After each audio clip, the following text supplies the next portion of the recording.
But what is an American? An American person is someone who somehow or another traveled to this country, migrated to this country from other countries, you know, and bringing all their talents and skills, and that's what makes our country wonderful and beautiful. And I'm glad I came to Nebraska, because perhaps if I go to New York or I go to Chicago, those big cities, life will be much difficult. We were always told that we couldn't. We were just a lower class, you know. You were the field workers. You was this, you know. You couldn't go any higher. This man with a thick accent asked, "Are you Mexicans?" We said, "Yes, we're Mexicans. We don't rent to Mexicans."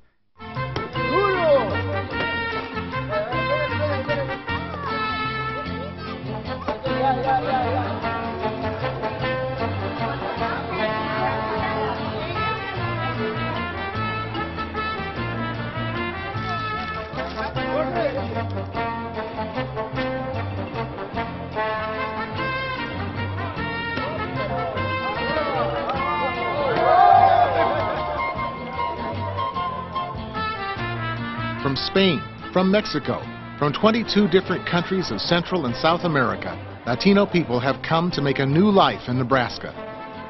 As the 21st century began, Nebraska's Latino population was at an all-time high. But the journey of Latinos in Nebraska began long before this, with the first Spanish presence in Nebraska. Conquistadors, trappers, and traders who came seeking fortunes in the New World. As early as the 16th century, the Spaniards brought the horse to the Great Plains. Though the land claim for Spain was sold to France and then to the United States, a small Latino presence remained. Then, in the first decades of the 20th century, Latino families arrived in growing numbers from Mexico and from nearby states, seeking agricultural and industrial jobs. Later, in the 1960s, Latinos from the Caribbean and Central and South America began to arrive seeking political freedom. Nebraska's Latino people have made this journey for reasons as varied as the people themselves, but always they share one dream: to make a better life.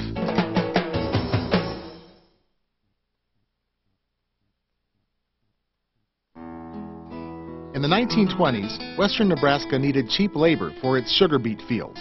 Eastern Nebraska needed help for packing plants and industry, and the railroads were hiring across the state. At the same time, Mexico was still torn by the destruction and strife of the Mexican Revolution. Driven from their country by the hardships of war and economic deprivation, Mexican people came north to take advantage of the opportunities for work and eventually to make a home. In the West, Mexicans and Mexican Americans from other states were brought to Nebraska by the trainload to replace German Americans in the beet fields. We're going to be married 67 years. Pat and Carlota Dominguez were among those workers born in Mexico and brought to Scottsbluff, Nebraska as small children in the 1920s. Pat remembers Latino families arriving by train to a Scottsbluff that was 3/4 German and 1/4 Mexican. They used to have a train, maybe 15 or 20 families. Some had maybe 2 children, some maybe 10 children, some maybe 12 children. And over here at the depot, all the farmers were there. And this farmer said, well, this is my bunch, I want them. I got 25 acres and there's 3 of them. If they can take care of my 25 acres. The laborers depended on their employers for housing, which was often minimal. Barrio housing in town wasn't much better.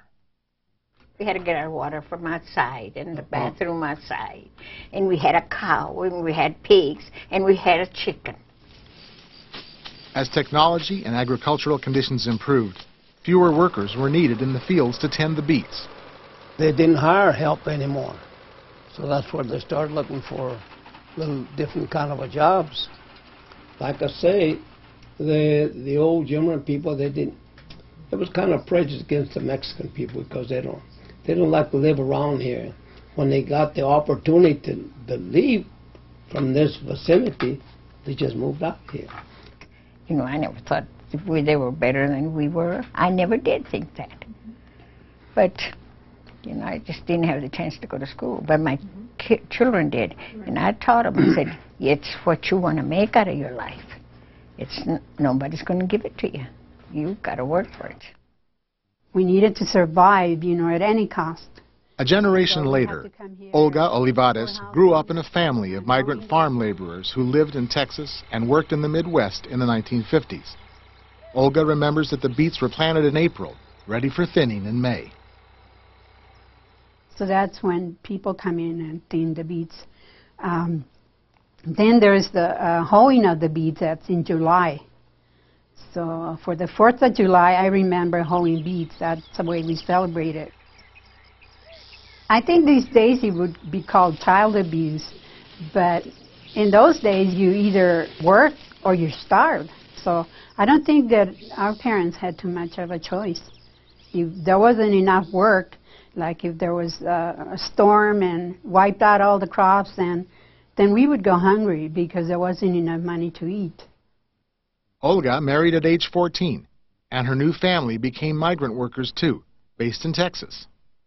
Okay, in a traditional Mexican home, the man is the head of the household. He makes all the decisions, you know, and the wife just obeys and does what the husband says, you know. But in my case, I don't know why. I don't know where I got the strength to stand up to him and say, no, my children are going to be educated. The family settled in Lyman, Nebraska. Olga's children completed their education and began successful careers, and she in turn was inspired by their accomplishments. I decided to go back to school, and so I took night classes in Lyman and in Scottsbluff, wherever I could take the classes. And so I finally obtained my GED diploma, so my high school diploma, so I'm very proud of that. Olga Olivares went on to a successful career as a social worker. She founded the Mexican-American Museum in Scottsbluff. In addition to her work for the community, Olga served on Nebraska's Mexican-American Commission. Her work gained national recognition, and she was invited to participate in the White House Conference for a Drug-Free America.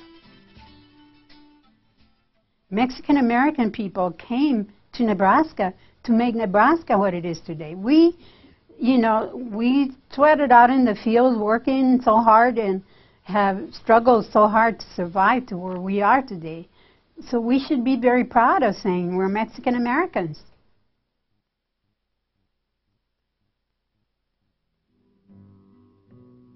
In the second half of the 20th century, conditions were changing for Nebraska's Latino people. A new generation was coming of age, and with them, new ideas and expectations arose about work, education, and rights. The 1960s and 1970s were times of transition. For many, it was a time of awakening. Joe Ramirez was born in Mexico. His parents brought the family to the United States in 1928, but later returned to Mexico. My parents went back in 1938 because of the Depression. At that time, there were no jobs to be had. Dad had to work on a federal program, the WPA, and in order to get your papers, he needed to know English. He was a man that had not had a day of schooling, so he was illiterate. So he found it very hard to learn English, so he threw up his hands and said, I'm leaving, I'm going back to Mexico. If I'm going to be poor here and I'm going to be poor in Mexico, I'll go back to my country.